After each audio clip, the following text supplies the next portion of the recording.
बोलो गुरु जम्बेश्वर भगवान की जय हो। आज हम सभी ऑस्ट्रेलिया में सिडनी नामक शहर है और वहाँ पे हमारे मोहित जी धारणिया का घर है, जहाँ पे सुबह आप सब लोगों ने हवन का सीधा प्रसारण देखा था और अब यहाँ रात्रि के लगभग 1 बज चुके। हालांकि हमें अब यहाँ से प्रस्थान करके मेलबर्न जाना था, लेकिन वो यात्रा हमारी निरस्त हो गई। तब हमने विचार किया कि बहुत सारे लोगों के फ़ोन कॉल्स आ रहे हैं कि ऑस्ट्रेलिया आने के लिए वीज़ा किस प्रकार से अप्लाई किया जाए, क्या प्रोसेस हैं, कौन कौन जा सकते हैं, क्या क्या कैटेगरीज है वीज़ा की, और यहाँ आने के लिए क्या क्या योग्यताएं आप में होनी आवश्यक हैं। उन सब विषयों पे हमने सोचा कि एक डिस्कशन हो जाए, ताकि बार बार आप लोगों के फ़ोन कॉल्स आ रहे हैं, यहाँ रहने वाले जो लोग हैं उनके पास भी आ रहे हैं, मेरे पास भी आ रहे हैं तो सबकी शंका का समाधान हो जाए। आप सबकी कोई शंका है या किसी प्रकार का कोई क्वेश्चन है वीज़ा से रिलेटिव, ऑस्ट्रेलिया आने से रिलेटिव, उनको भी हम शामिल करेंगे। हमारा ये प्रयास है कि समाज के अधिक से अधिक युवा, विद्यार्थी और जिनमें ललक है देश और दुनिया में कुछ करके दिखाने की, वो सब लोग आ सकें। किसी प्रकार का जालसाजी, धोखा, फरेब या कोई ठगी उनको वहाँ नहीं हो, क्योंकि कई बार अति उत्साही युवा और विद्यार्थी जो फ्रॉड एजेंट होते हैं उनके चक्कर में पड़ जाते हैं और लाखों रुपए का नुकसान कर बैठते हैं। तो किसी प्रकार का नुकसान ना हो, आप फ्रॉड में नहीं आए, उनके बारे में भी हम आज जिक्र करेंगे किस प्रकार से फ्रॉड होते हैं और वीज़ा लगाने की कौन कौन सी कैटेगरी है, उन सब के बारे में हम जानेंगे। हमारे यहाँ के एक्सपर्ट हैं इन चीज़ों के और पिछले कई सालों से इनको लंबा अनुभव है। हमारे साथ में हैं श्री मोहित जी धारणिया। इनका मूल गांव तंदूरवाली हनुमानगढ़ के पास में है और पिछले लगातार 15 वर्षों से आप ऑस्ट्रेलिया में रह रहे हैं, यहाँ पे कामकाज कर रहे हैं और इन्होंने भी बहुत सारे ऐसे केसेस देखे हैं वीज़ा के लिए जिन्होंने अप्लाई किया, लाखों रुपए दे दिए, लेकिन फिर भी उनका केस जो है वो ठीक नहीं हो पाया। और दूसरे हमारे बीच में हैं श्री इंद्र जी गोदारा। इनका पीछे का गांव माझी वाला है और ये भी लगातार विगत 15 वर्षों से ऑस्ट्रेलिया में रह रहे हैं और ये भी अपना यहाँ पे कारोबार कर रहे हैं। तो आप सब लोगों से जो भी आपके प्रश्न हैं वो मैं इनसे पूछूंगा।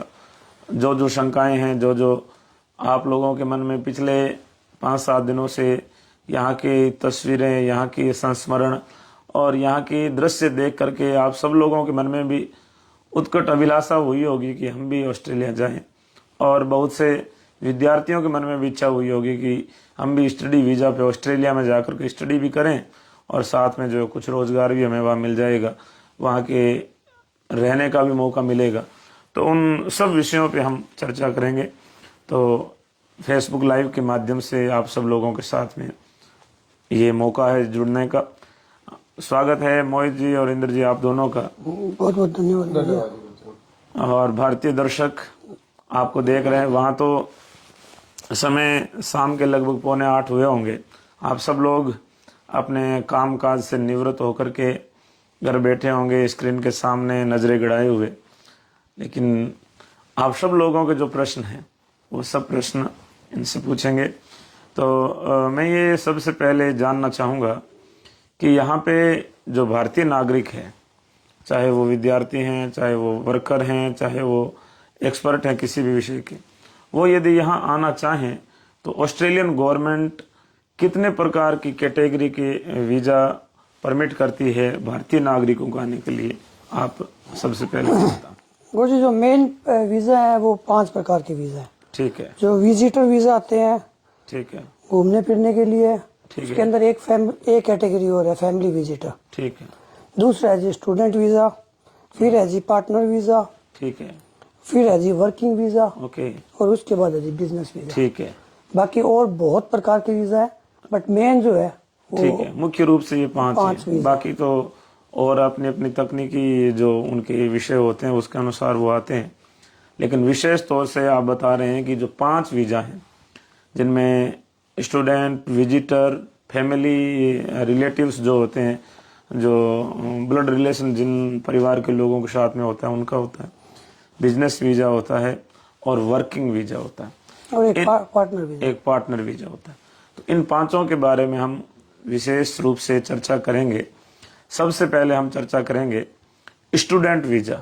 जो विद्यार्थी पढ़ने के पर्पज से यहाँ आना चाहते हैं, तो पढ़ने के पर्पज से आने के लिए कब उनको आना चाहिए, कौन सा समय ठीक रहता है और किस प्रोसेस से वो यहाँ तक पहुँच सकते हैं, इन सारे विषयों के बारे में आप हमें विस्तार से बताएं कि स्टूडेंट वीज़ा किस प्रकार लगता है और कब लगता है, उस समय उसको क्या क्या एलिजिबिलिटी की आवश्यकताएं होती है। गुरुजी, स्टूडेंट वीजा के लिए सबसे पहले तो है हर एक को आइल्स के एग्जाम जो है ठीक है, मिनिमम 6 बैंड वो क्लियर करना ठीक पड़ता है।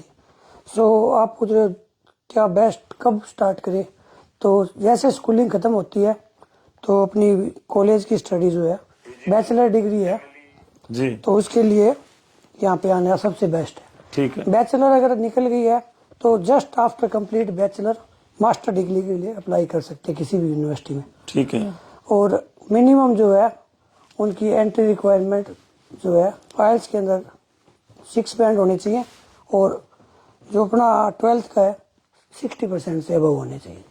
12वीं में 60% से ऊपर है वो एलिजिबल है और मिनिमम कम से कम माना उससे ऊपर कितने भी हो। हाँ जी, और आइलेट्स के 6 बैंड बैंड कम से कम क्लियर करने आवश्यक हाँ है। जी। इंग्लिश के एग्जाम के बगैर कोई भी एंट्री नहीं है, मतलब चाहे वर्किंग वीजा हो चाहे कोई भी वीजा कोई हो भी वीजा उसके लिए टूरिस्ट वीजे के लिए है, पर उसके लिए या तो आपके पास आपका फाइनेंस जो है वो ठीक है। काफी बड़ा होना चाहिए या आपका कोई फैमिली यहाँ पे हो ठीक जो आपको स्पॉन्सर करे। ठीक पर उसके अंदर भी गुरुजी एज की लिमिट है, जैसे जो अनमैरिड है और जिनकी एज 30 से कम है ठीक वो हाई रिस्क कैटेगरी में आते हैं। ठीक है, तो गवर्नमेंट थोड़ा सा उनका वीजा रिजेक्शन के चांसेस ज्यादा होते हैं। अच्छा फिर वो यहाँ आके हो सकता है 2 नंबर में हो जाए, वापस जाए ना जाए। अच्छा उनकी अपनी खुद की होम कंट्री के साथ बाउंडिंग कैसी है ठीक है, तो वो चीजें वो चेक करते हैं। वो सारी जांच हाँ कर। जी, ठीक है, पहले हम स्टूडेंट वीजे की जितने कन्फ्यूजन है वो क्लियर कर लेते हैं।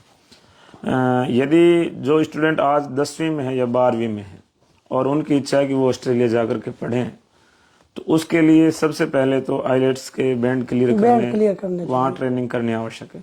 इसके लिए कुछ पैसे की भी आवश्यकता होती है। जी जगूर जी, जो स्टूडेंट ऑलरेडी इंग्लिश मीडियम में पढ़ रहे हैं उनके लिए ये एग्जाम कोई बड़ा एग्जाम नहीं है, ठीक है, एक नॉर्मल इंग्लिश का एग्जाम होता है। ठीक है, जो लोग हिंदी मीडियम में पढ़ रहे हैं और अभी 10th क्लास पास कर रहे हैं तो उनके लिए बेस्ट है कि वो अभी से इसकी प्रिपरेशन स्टार्ट कर दें। ठीक है, तो उनके पास 2 साल का टाइम होता है जी, और इसके अंदर वो अपना रीडिंग और राइटिंग 2 चीजों के ऊपर मेनली फोकस करना स्टार्ट करें। ठीक है, तो अगले 2 साल के अंदर उनको इजीली वो अपना 6 बैंड का स्कोर जो है अचीव कर सकते हैं। रीडिंग, राइटिंग, स्पीकिंग हाँ जी, तीनों स्पीकिंग अच्छे होने चाहिए। लिसनिंग भी होता है जी, 4 मॉड्यूल होते हैं। ठीक है, तो 2 में अगर अच्छा है तो स्पीकिंग धीरे धीरे आ जाती है क्योंकि वो अपना ही वहाँ पे उस चीज का यूज टू नहीं होता।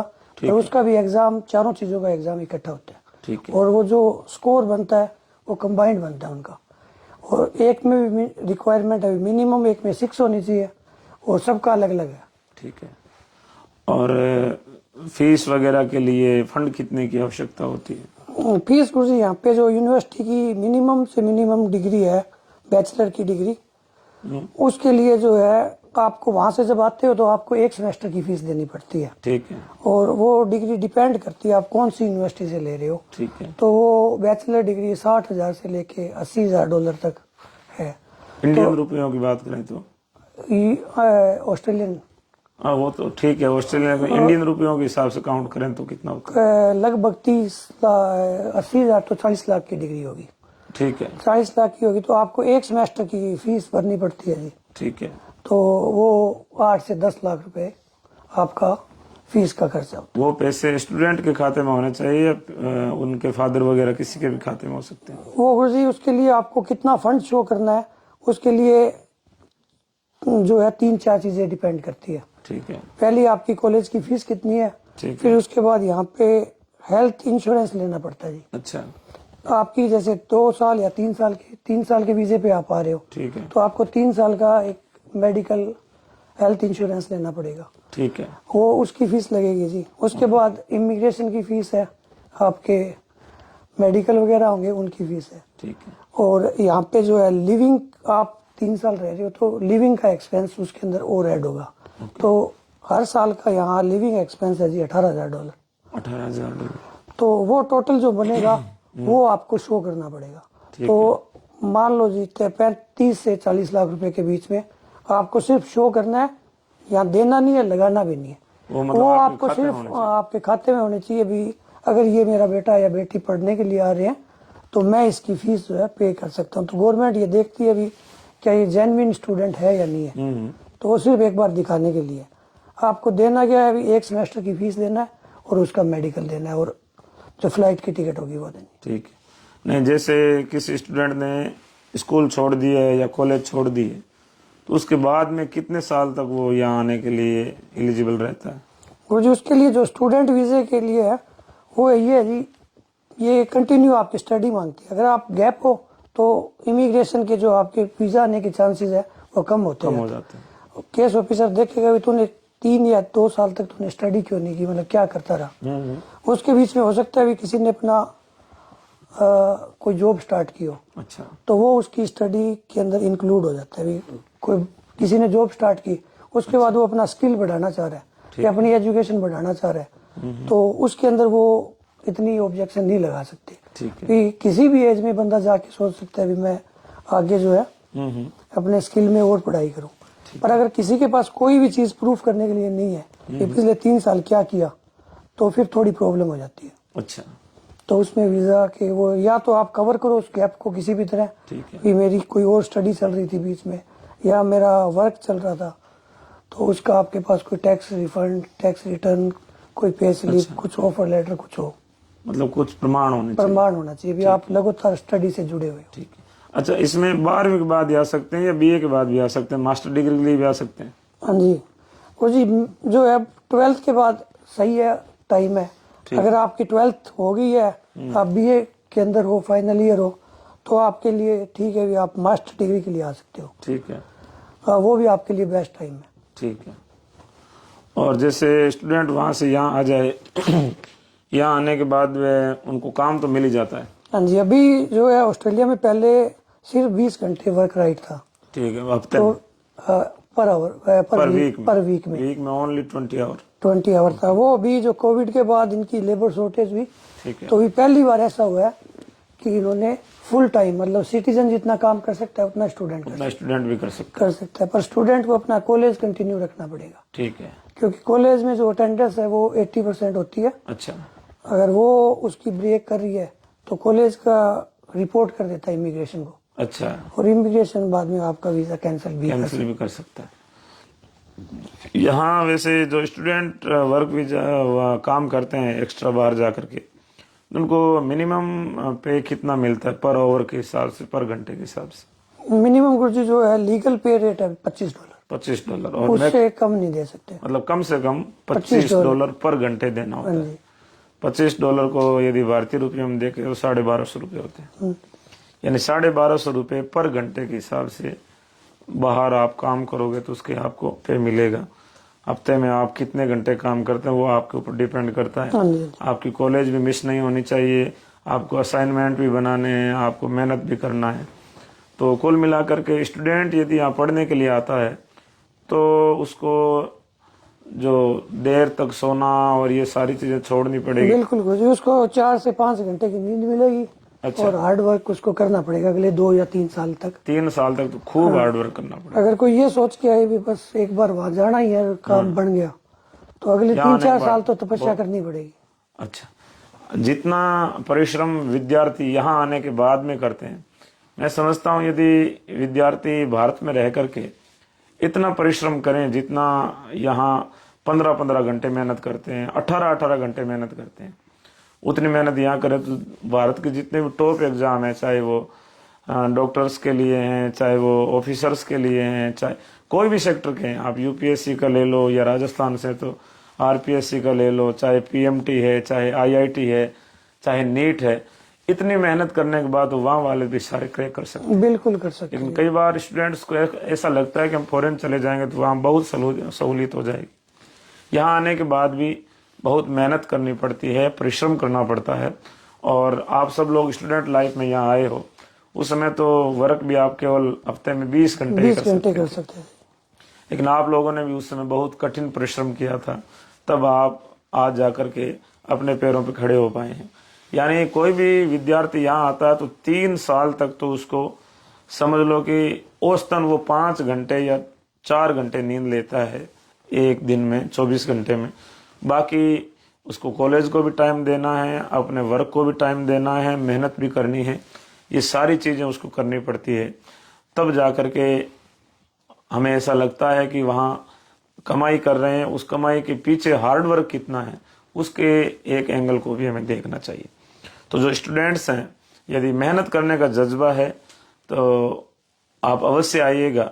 यदि आप वहाँ से आ जाएंगे, वहाँ जाके हम आराम से पढ़ेंगे, मौज करेंगे, बहुत साफ सुथरा शहर है, बहुत अच्छी जो है वहाँ की बिल्डिंगें हैं, तो यहाँ आने के बाद में बहुत थकान होगी, बहुत परिश्रम होगी। उसके लिए भी आपको प्रिपेयर रहना है। कहीं आप माँ बाप के पैसे लगा करके यहाँ आ जाओ और यहाँ आने के बाद में आप सोचोगे इतना काम तो मेरे से नहीं होगा, तो फिर जो है यहाँ आने के बाद में यूटर्न नहीं है, यहाँ बहुत मेहनत करनी पड़ेगी। उसके लिए भी आपको अपने आप के लिए प्रिपेयर करना है।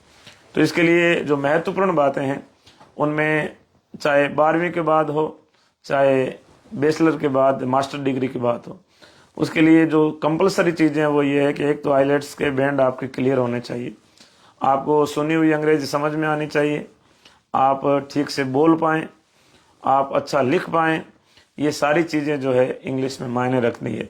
ये जितनी अधिक क्लियर होगी उतना ही जो है जल्दी आपका सिलेक्शन होगा। और दूसरा फीसों की बात है तो यहाँ फीस भरने के लिए और यहाँ रहने के लिए, क्योंकि आप वहाँ से आ रहे हो तो एज ए स्टूडेंट आ रहे हो, तो टोटल खर्चे जो आपके हैं, चाहे टिकट्स के हैं, यहाँ की फीस के हैं, मैं समझता हूँ कि 15 लाख के लगभग तो खर्चा ही हो जाता है। उससे ऊपर का केवल आपको अकाउंट में अपने पिताजी के या अपने फैमिली मेंबर के खाते में होना चाहिए, ताकि वो ये कह सके सरकार को कि मेरे पास इतने पैसे हैं और मैं अपने बेटे को या अपने परिवार के जो भी मेंबर है उसको पढ़ाने और उसकी फीस भरने में सक्षम है। तो ये तो बात हुई स्टूडेंट वीजे की।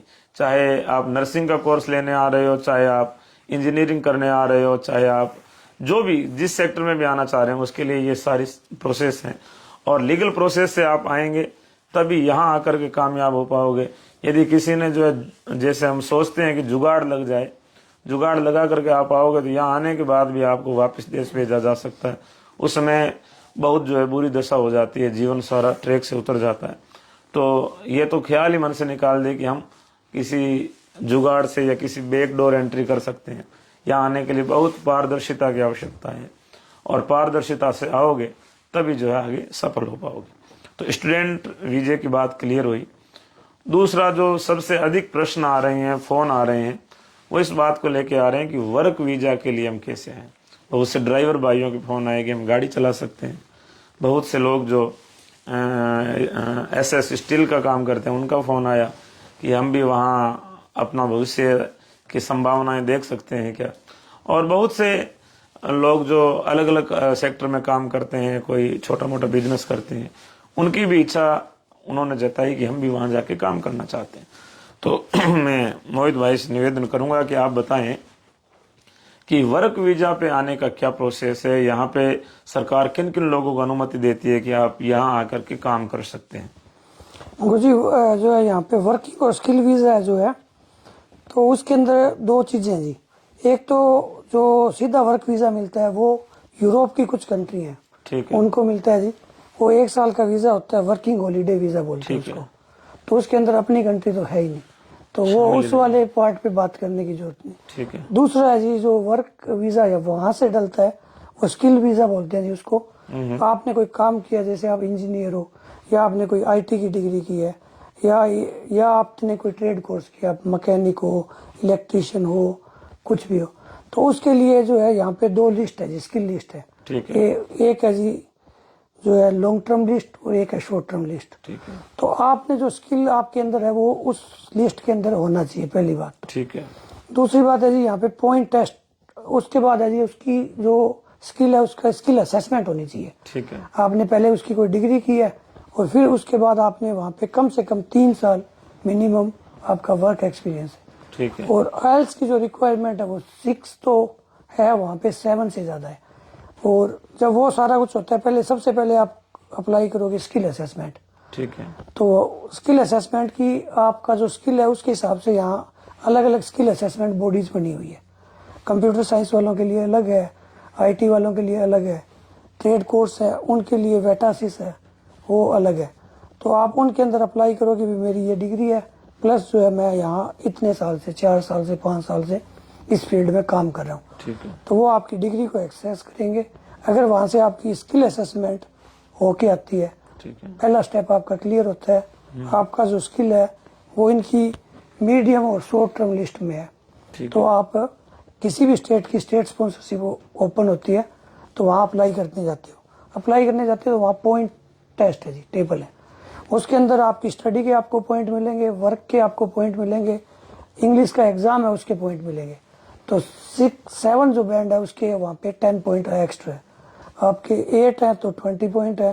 फिर एक नाटी का एग्जाम होता है जी, हिंदी टू इंग्लिश या अपनी जो मातृभाषा है उसमें आप चेंज करके, तो उसके 5 पॉइंट अलग से है। तो इस तरह आपके जितने पॉइंट आप कवर करोगे ज्यादा, तो आपके आने के चांसेस ज्यादा है। ठीक है। तो ये एक लंबा प्रोसेस है। जैसे बहुत सारे फोन आ रहे हैं भी वर्क करने के लिए आना है मेरे को, तो वो वर्क वीजा जो है इतना इजी नहीं है भी मैं कुछ भी कर रहा हूँ, ये काम मैंने वहां जाके कर लेना है। वो तो एक्चुअली ऐसा सोच रहे हैं कि जैसे हम राजस्थान से हैदराबाद जाते हैं, मुंबई जाते हैं, बेंगलुरु, पुणे या महानगरों में जाके कोई भी काम कर लेते हैं, ऐसे ही फॉरेन में जाके कर सकते हैं। लेकिन यहाँ आना बहुत जटिल प्रक्रियाएं हैं। उनके लिए सबसे पहली जो सीढ़ी है वो तो यही है कि इंग्लिश आपकी बहुत स्ट्रांग होनी चाहिए। इंग्लिश स्ट्रांग होगी तो मैं समझता हूँ कि वहाँ पे भी आपको बहुत सारी कंपनीज में काम मिल जाता है। उसके यदि आप परिश्रम कर रहे हैं, प्रतिभाशाली है, तो भारत में भी बहुत सारी संभावनाएं वहाँ पे भी किया जा सकता है। लेकिन फिर भी यहाँ आने की इच्छा है तो उसके लिए ये सारे प्रोसेस आपको बताए मोहित ने। और इनमें वर्क वीजा के लिए आपको 3 साल का अनुभव वहाँ का होना चाहिए, जो वहाँ के नेशनल इंस्टीट्यूट हैं जिनको भारतीय सरकार ने मान्यता दे रखी है, उनके सर्टिफिकेट आपके पास में होने चाहिए।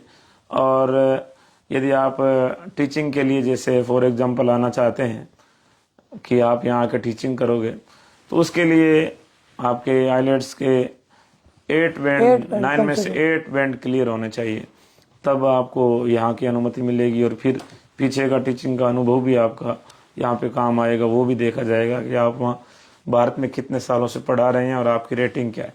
इन सारी चीज़ों को जो है वीज़ा ऑफिसर होता है या इमिग्रेशन ऑफिसर होता है जिनके पास में आपकी फाइल होती है, वो सारी चीज़ों को बहुत ही बारीकी से निरीक्षण करते हैं और सब चीज़ों को क्लियर होने के बाद में ही वो अनुमति प्रदान करते हैं कि आप हमारे देश में आकर के अपनी सेवाएं या आप अपना वर्क कर सकते हैं। तो वर्क के लिए आप सहज में सोच रहे होंगे कि भाई जैसे यहाँ भारत में हम कोई भी काम कर सकते हैं, ऐसे ही वहाँ जाके कर सकते हैं। तो वर्क प्रोसेस पे आपको आने की अनुमति लेने के लिए बहुत जटिल प्रक्रियाएं हैं और उनके अंदर से गुजरना पड़ता है। अब जो है हम तीसरे वीजे की बात करेंगे जो महत्वपूर्ण है। जिन लोगों की इच्छा है कि हम घूमने जाएं, एज ए टूरिस्ट जाएं, कई दिनों जैसे मैं आया हुआ हूं और इन सब लोगों से मिलकर के मैं वापस जाऊंगा, ऐसे टूरिस्ट वीज़ा या विजिटर वीज़ा लगाने के लिए क्या प्रोसेस है, क्या प्रक्रियाएं हैं, आप बताएं। मुझे विजिटर वीज़ा जो है 2 तरह से लगता है जी। एक तो अगर आपकी जो है फाइनेंस आपके अच्छे हैं, और दूसरा होता है जी आपका कोई नॉन है वो आपको स्पॉन्सर कर रहा है। तो जैसे आपके केस में तो पूरा बिश्नोई समाज के यहाँ इतने सारे लोग हैं और आपका जो हमारे मेन गुरु हैं उसके हिसाब से जो इमिग्रेशन में डाला तो उन्होंने मतलब भी ठीक है आ सकते हैं। बाकी जो जिसका कोई नॉन नहीं है तो उसकी जो है टैक्स रिटर्न हर साल की, तो उसमें वो देखते हैं कितनी आपकी सेविंग है, कितनी टैक्स रिटर्न है। उससे पहले आपकी कोई जो है इमिग्रेशन हिस्ट्री, किसी और कंट्री में आप घूमे हो क्या है, वो सब चीज़ें देखने के बाद देते हैं। दूसरा है फैमिली, तो जी फैमिली के अंदर आपका कोई भी हो स्पॉन्सर, वो उसकी तरफ से एक स्पॉन्सर लेटर लगता है जी, जी। कि ये जो मेरा अंकल है, आंटी है, फादर है, मदर है, तो उस हिसाब से उनका वीज़ा घूमने के लिए तो आम नागरिक को आने के लिए जी एक तो स्पॉन्सर लेटर चाहिए, और या फिर उसकी फाइनेंशियल पोजीशन फाइनेंशियल पोजीशन उसकी इतनी अच्छी होनी चाहिए कि या ठीक उसकी कोई विजिट हिस्ट्री होनी चाहिए कि दूसरे देशों में है, जाके पहले किसी और देश में घूम गए। इसके साथ ही गुरु जी इसमें आयु भी मैटर करती है। अच्छा। ये आयु अगर 50 के पार है हाँ, तो उसमें चांसेस ज्यादा रहते हैं। पीछे परिवार है क्या, विवाहित है या अविवाहित है, कम आयु है अविवाहित है, और फाइनेंशियली या आईटीआर वगैरह ऐसा कुछ नहीं है कुछ बहुत ज्यादा, अच्छा। उसके ज्यादा चांसेस नहीं रहते हैं टूरिस्ट वीजा के। अभी क्या आजकल ये क्रिकेट का वर्ल्ड कप चल रहा है, तो इसके अंदर बहुत सारे एजेंट भारत में सक्रिय हैं जो कि फ्रॉड करते हैं और 15-15, 20-20 लाख रुपए टूरिस्ट वीजा के ले रहे हैं, और लोगों को ऐसा बोलते हैं कि हम आपका वीजा लगा देंगे, वहां जाके आप काम कर सकते हैं, कि वो सीधे सीधे पहली बात तो आने के चांसेस नहीं है। आ भी गया तो टूरिस्ट वीजा की एक कंडीशन, हर वीजा की अपनी अपनी कंडीशन है, उसी तरह टूरिस्ट वीजा की भी कंडीशन है कि आप कितना रुक सकते हैं। तो अब एक समय में अगर आपका वीजा आ जाता है तो 3 महीने से ज्यादा यहाँ रुक नहीं सकते, आपको एक बार से जाना ही पड़ेगा। ठीक है। और दूसरा उसमें वर्किंग राइट होते हैं कि काम करने के आपको अधिकार हैं क्या, तो वो आपके अधिकार नहीं है। आप काम करते पकड़े गए तो वो आपको फिर जेल में डाल देंगे यहाँ, तो इस तरह की कुछ चीजें रहती हैं जी। और उसके टूरिस्ट वीजा जैसे अपना 1 साल का लगा या 6 महीने का लगा, तो उसके बाद तो अपने को यहाँ से जाना पड़ेगा, तो जितना पैसा दे के आएंगे तो वो कोई लाभ की बात नहीं है। अच्छा। और उसके बाद अपने यहाँ स्टे करते हैं तो वो एक सीधा सीधा घुसपैठ की तरह है, जैसे अपने बांग्लादेशी घुसपैठ आ गए या रोहिंग्या आ गए, उसी तरह ही है, तो वो अवैध होगा जी। ठीक है। इस तरह वो कुछ ज्यादा उस हिसाब से करियर के हिसाब से ठीक बात नहीं है। अच्छा, ठीक है।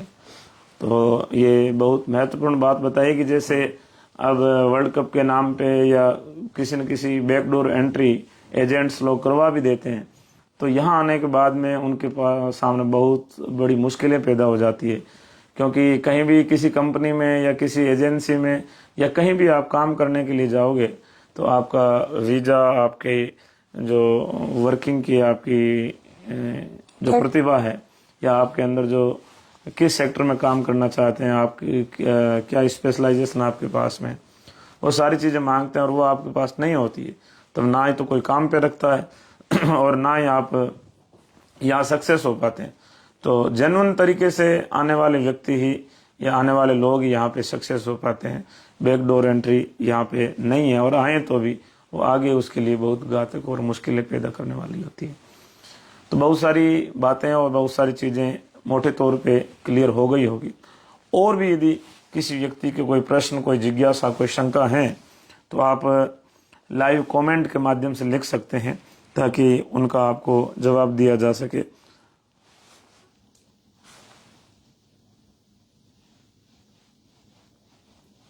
अभी तक किसी की कोई शंका नहीं आई है। इसमें एक वीजा और रह गया सर, उसकी अपने बात कर लेते हैं गुरु जी। बिजनेस वीजा या इन्वेस्टमेंट वीजा इसको कह देते हैं। इसके अंदर इनका इन्वेस्टमेंट प्रोग्राम है। अगर भारत से कोई यहाँ इन्वेस्ट करना चाहे किसी बिजनेस में, तो उसका मिनिमम जो लिमिट है वो जो कम से कम है वो $5 मिलियन की, 50 लाख डॉलर। अच्छा। भारतीय रुपए में इसको काउंट करें तो 25 करोड़ रुपए हो जाता है। अगर यहाँ को 25 करोड़ रुपए इन्वेस्ट करें तो पूरे परिवार का यहाँ वीजा लग जाएगा। उस स्थिति में मुझे नहीं लगता कि कोई इतना करने के बाद कोई यहाँ आना चाहेगा। 25 करोड़ होने के बाद तो भारत में भी बहुत सारे क्षेत्र खाली पड़े हैं जहाँ पे वो इन्वेस्ट करके कंपनी खड़ी कर सकता है अपनी। तो गुरुजी, ट्रक लाइसेंस, ट्रक ड्राइविंग का लाइसेंस भी जटिल है। इन्वेस्टिंग का प्रीमियम बता ही दिया है। गाड़ी लाइन में यहाँ आने के बाद में जैसे बहुत से लोग यहाँ ड्राइविंग के लाइन में जाते हैं स्टूडेंट आकर के, तो उनके विषय में भी आप थोड़ा क्लियर कर दो कि वहाँ से जैसे ड्राइवर हैं, ड्राइविंग कर रहे हैं, वो सोच रहे हैं कि हम वहाँ जाके गाड़ी चला सकते हैं। नहीं गुरुजी, ऐसा नहीं है जी। वहाँ यहाँ से जब जैसे भी कोई स्टूडेंट आता है या कोई भी आता है, ठीक है, तो उसको अपनी फीस निकालने के लिए या कोई और काम करने के लिए कोई न कोई रोजगार करना पड़ता है। ठीक है। तो उसके बाद वो यहाँ जो भी उसको जॉब मिलती है तो उस हिसाब से वो जाना चाहते हैं। तो अभी जो है वैसे भी यहाँ वर्कर्स की शॉर्टेज है, और जो ड्राइविंग की लाइन है वो मतलब हाईली पेड है, मतलब उसको अच्छा पैकेज है। IT वाले और जो ऑफिस वर्क के इंजीनियर वाले हैं उनके बराबर का पैकेज जो है यहाँ के ट्रक ड्राइवर भी लेते हैं। अच्छा। तो वहां से जो जिनके पास वर्क राइट है वो यहाँ आते हैं, अपना लाइसेंस जो है उसको हैवी लाइसेंस में कन्वर्ट कराते हैं और जो भी यहाँ की लाइसेंस की रिक्वायरमेंट है वो सारी क्लियर करने के बाद उनके पास वर्क राइट होते हैं तो वो लोग यहाँ काम कर रहे हैं। अच्छा, ठीक है। मतलब ड्राइविंग लाइन के लिए भी आप ये सोच रहे होंगे कि हम यहाँ ट्रक पिछले 10 सालों से चला रहे हैं और ऑस्ट्रेलिया जाके भी ट्रक ड्राइविंग कर सकते हैं, तो ऐसा नहीं है। यहाँ भी जो स्टूडेंट लोग आते हैं, यहाँ सबसे जो बड़े पे करने वाले सेक्टर हैं उनमें ट्रक ड्राइविंग का सेक्टर है, जहाँ पे आपको $50 से $70 तक पर घंटे का पे कंपनियां करती है। वो ट्रक कौन सा है, कौन सी कंपनी है, किस रूट में चलता है, उन सब चीज़ों के हिसाब से उसके अलग अलग पे होती है। तो यहाँ पे एक बहुत बड़ा ऑफिसर भी उतने नहीं कमा पाता जितना ट्रक ड्राइविंग में व्यक्ति कमा लेता है, लेकिन उसके लिए भी लाइसेंस के अलग अलग स्टेप हैं, उनको क्लियर करना पड़ता है। जैसे हमारे भारत में पहले लाइट मोटर व्हीकल का लाइसेंस मिलता है, फिर हेवी लाइसेंस बनता है, लेकिन यहाँ पे 3 चरणों से शायद लाइसेंस गुजरता है। कितने? 3 है ना? हाँ जी। यहाँ पे अगर फ्रेश लाइसेंस जो यहाँ के सिटीजन बच्चे बनाते हैं तो वो गुरुजी पहले लर्नर मिलता है उनको, उसके बाद रेड पी मिलता है, रेड पी के बाद ग्रीन पी, उसके बाद फुल लाइसेंस उनका बनता है। अच्छा, ठीक है, बहुत बहुत धन्यवाद। और भी बहुत से लोगों ने पूछा है कि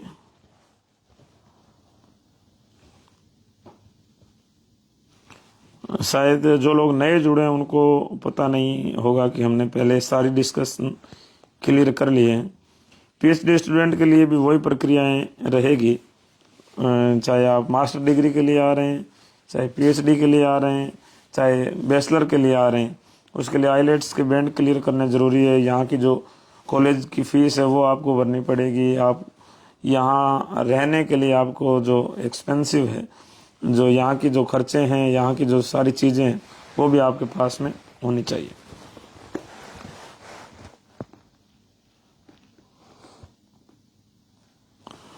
बाकी कुछ इमिग्रेशन वीज़ा से रिलेटेड जो भी कोई क्वेरीज है, जो सबसे अच्छी इन्फॉर्मेशन मिल सकती है वो यहाँ की गवर्नमेंट की जो इमिग्रेशन की वेबसाइट है वहाँ पे सारी इन्फॉर्मेशन है जी। वो वेबसाइट है गुरुजी imi.homeaffair.gov.au। ठीक है, उसके ऊपर विजिट करके जो भी वीज़ा वो डालना चाह रहे हैं वो वीज़ा, उसकी रिक्वायरमेंट, उसकी फ़ीस, उसकी एलिजिबिलिटी, सारी जेन्युइन इन्फॉर्मेशन वहाँ पड़ी। कहाँ पे मिलेगी? इमिग्रेशन की वेबसाइट है जी imi.homeaffair.gov.au जी। AU जी। हाँ जी। उसके अंदर आप ऑस्ट्रेलियन सरकार की तरफ से ही है ना? हाँ जी, वो ऑस्ट्रेलियन सरकार की ऑथोराइज्ड जो वेबसाइट है उनके माध्यम से आप टोटल जानकारी ले सकते हैं। पूरी जानकारी है कि आपको क्या क्या चीज़ें चाहिए, क्या क्या एलिजिबिलिटी चाहिए। तो वहाँ से जानकारी लेने के बाद में यदि आप एलिजिबल हो तो ही आपको अप्लाई करना चाहिए। किसी एजेंट के कहने से आपको खर्च देने का या पैसे देने का विचार करना चाहिए।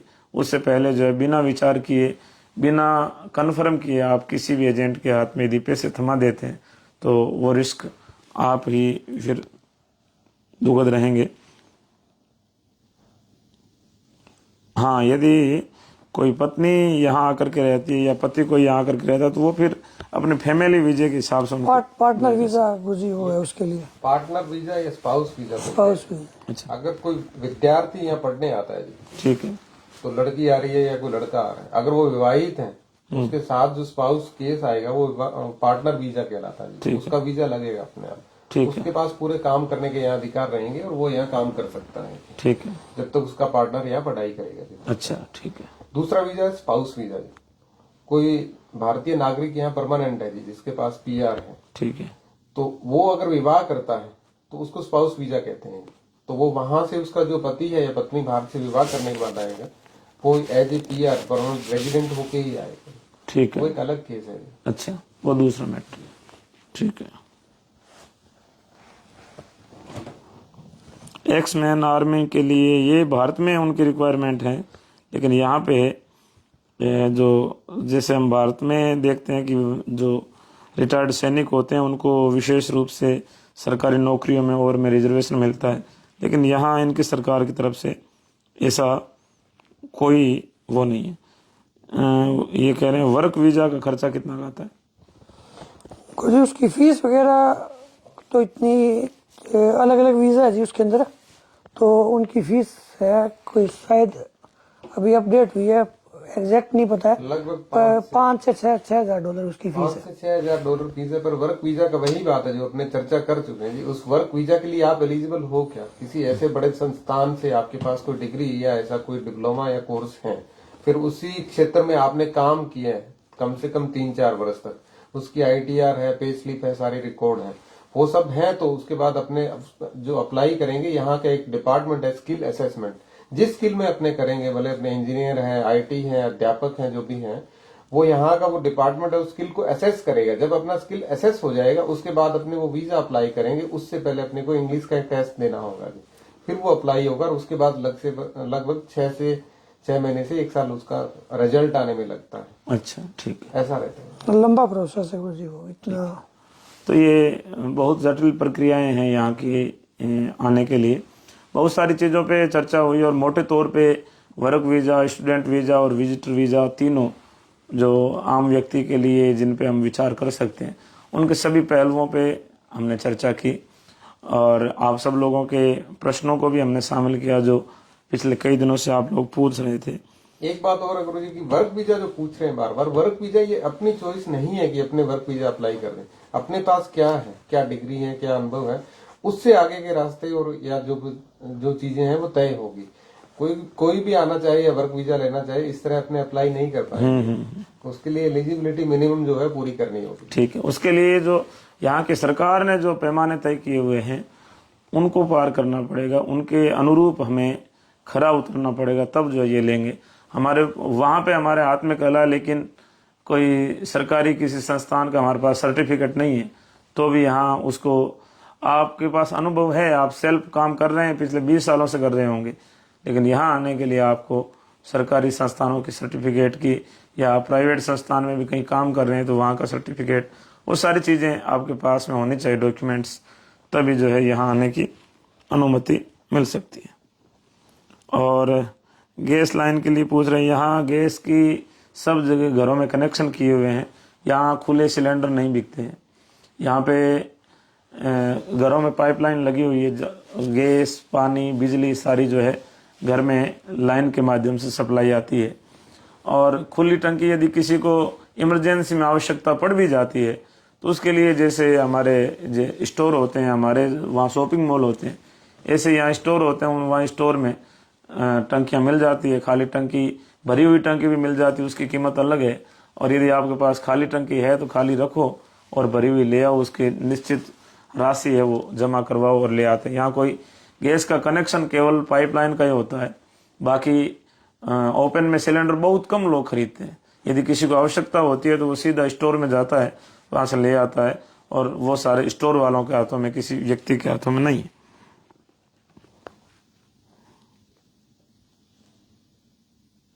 तो आप सब लोगों ने बहुत चीज़ें सुनी, आपकी सारी शंकाओं का आशा समाधान हो गया होगा। अब यहाँ रात्रि के 1:43 हो गए हैं और हम सब लोग विश्राम करेंगे। आप सब लोग भी विश्राम करें। जिन्होंने जो अभी आखिर में जुड़े हैं वो शुरू में देख सकते हैं कि क्या क्या प्रक्रियाएं हैं। तब तक के लिए आप सभी को शुभ रात्रि। जय हिंद, जय भारत, जय गुरु जम्बेश्वर। बोलो गुरु जम्बेश्वर भगवान की जय।